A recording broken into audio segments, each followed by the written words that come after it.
امثال 7واں باب۔ اے میرے بیٹے، میری باتوں کو مان اور میرے فرمان کو نگاہ میں رکھ، میرے فرمان کو بجا لا اور زندہ رہ، اور میری تعلیم کو اپنی آنکھ کی پتلی جان، ان کو اپنی انگلیوں پر باندھ لے، ان کو اپنے دل کی تختی پر لکھ لے۔ حکمت سے کہہ، تو میری بہن ہے، اور فہم کو اپنا رشتہ دار قرار دے، تاکہ وہ تجھ کو پرائی عورت سے بچائیں، یعنی بیگانہ عورت سے جو چاپلوسی کی باتیں کرتی ہے۔ کیونکہ میں نے اپنے گھر کی کھڑکی سے، یعنی جھروکے میں سے باہر نگاہ کی، اور میں نے ایک بے عقل جوان کو نادانوں کے درمیان دیکھا، یعنی نوجوانوں کے درمیان۔ وہ مجھے نظر آیا کہ اس عورت کے گھر کے پاس گلی کے موڑ سے جا رہا ہے، اور اس نے اس کے گھر کا راستہ لیا، دن چھپے شام کے وقت، رات کے اندھیرے اور تاریکی میں۔ اور دیکھو، وہاں اس سے ایک عورت آ ملی جو دل کی چالاک اور کسبی کا لباس پہنے تھی۔ وہ گوگائی اور خود سر ہے، اس کے پاؤں اپنے گھر میں نہیں ٹکتے، ابھی وہ کوچوں میں ہے، ابھی بازاروں میں اور ہر موڑ پر گھات میں بیٹھتی ہے۔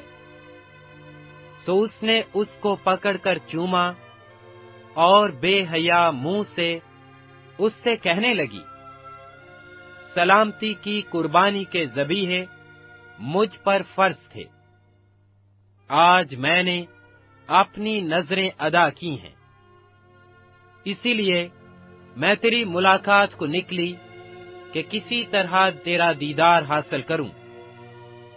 سو تو مجھے مل گیا۔ میں نے اپنے پلنگ پر کامدار غلیچے اور مصر کے سوت کے دھاری دار کپڑے بچھائے ہیں۔ میں نے اپنے بستر کو مر اور عود اور دار چینی سے معطر کیا ہے۔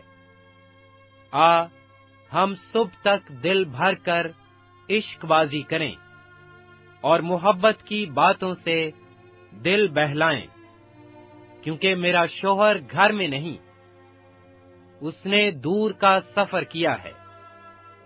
وہ اپنے ساتھ روپے کی تھیلی لے گیا ہے، اور پورے چاند کے وقت گھر آئے گا۔ اس نے میٹھی میٹھی باتوں سے اس کو پھسلا لیا، اور اپنے لبوں کی چاپلوسی سے اس کو بہکا لیا۔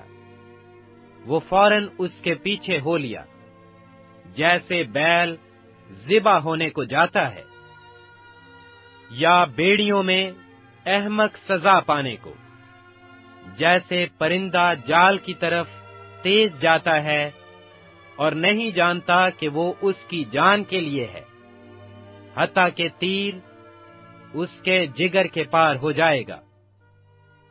سو اب اے میرے بیٹو، میری سنو اور میرے منہ کی باتوں پر توجہ کرو۔ تیرا دل اس کی راہوں کی طرف مائل نہ ہو، تو اس کے راستوں میں گمراہ نہ ہو، کیونکہ اس نے بہتوں کو زخمی کر کے گرا دیا ہے، بلکہ اس کے مقتول بے شمار ہیں۔ اس کا گھر پاتال کا راستہ ہے، اور موت کی کوٹڑیوں کو جاتا ہے۔ امثال 8واں باب۔ کیا حکمت پکار نہیں رہی، اور فہم آواز بلند نہیں کر رہا؟ وہ راہ کے کنارے کی اونچی جگہوں کی چوٹیوں پر، جہاں سڑکیں ملتی ہیں، کھڑی ہوتی ہے، پھاٹکوں کے پاس شہر کے مدخل پر، یعنی دروازوں کے مدخل پر وہ زور سے پکارتی ہے، اے آدمیوں، میں تم کو پکارتی ہوں، اور بنی آدم کو آواز دیتی ہوں، اے سادہ دلو، ہوشیاری سیکھو، اور اے اہم کو دانا دل بنو۔ سنو، کیونکہ میں لطیف باتیں کہوں گی، اور میرے لبوں سے راستی کی باتیں نکلیں گی، اس لیے کہ میرا منہ سچائی کو بیان کرے گا، اور میرے ہونٹوں کو شرارت سے نفرت ہے۔ میرے منہ کی سب باتیں صداقت کی ہیں، ان میں کچھ ٹیڑھا ترچھا نہیں ہے۔ سمجھنے والے کے لیے وہ سب صاف ہیں، اور علم حاصل کرنے والوں کے لیے راست ہیں۔ چاندی کو نہیں، بلکہ میری تربیت کو قبول کرو، اور کندن سے بڑھ کر علم کو، کیونکہ حکمت مرجان سے افضل ہے، اور سب مرغوب چیزوں میں بے نظیر۔ مجھ حکمت نے ہوشیاری کو اپنا مسکن بنایا ہے، اور علم اور تمیز کو پالتی ہوں۔ خداوند کا خوف بدی سے عداوت ہے، غرور اور گھمنڈ اور بری راہ اور کج گو منہ سے مجھے نفرت ہے۔ مشورت اور حمایت میری ہیں، فہم میں ہی ہوں، مجھ میں قدرت ہے۔ میری بدولت بادشاہ سلطنت کرتے اور عمرہ انصاف کا فتویٰ دیتے ہیں۔ میری ہی بدولت حاکم حکومت کرتے ہیں، اور سردار یعنی دنیا کے سب قاضی بھی۔ جو مجھ سے محبت رکھتے ہیں، میں ان سے محبت رکھتی ہوں، اور جو مجھے دل سے ڈھونڈتے ہیں، وہ مجھے پا لیں گے۔ دولت و عزت میرے ساتھ ہیں، بلکہ دائمی دولت اور صداقت بھی۔ میرا پھل سونے سے بلکہ کندن سے بھی بہتر ہے، اور میرا حاصل خالص چاندی سے۔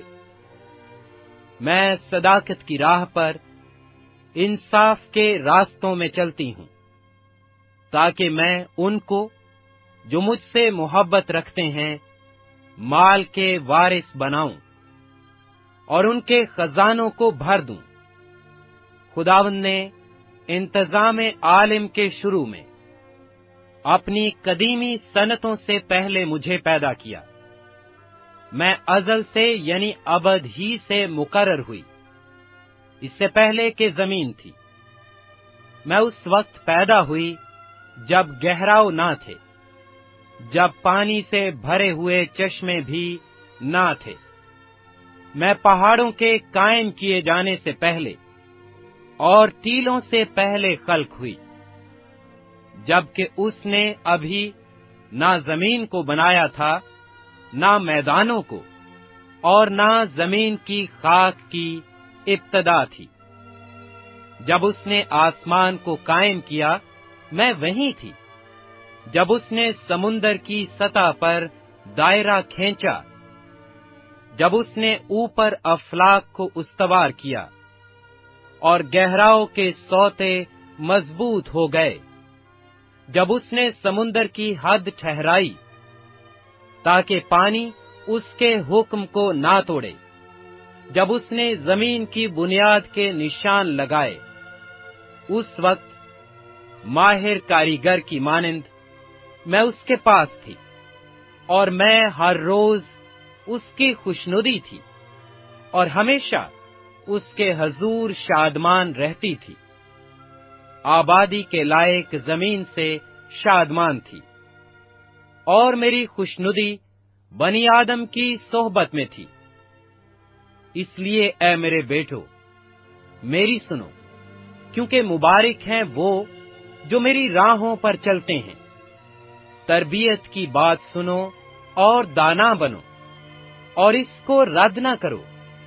مبارک ہے وہ آدمی جو میری سنتا ہے، اور ہر روز میرے پھاٹکوں پر انتظار کرتا ہے، اور میرے دروازوں کی چوکھٹوں پر ٹھہرا رہتا ہے، کیونکہ جو مجھ کو پاتا ہے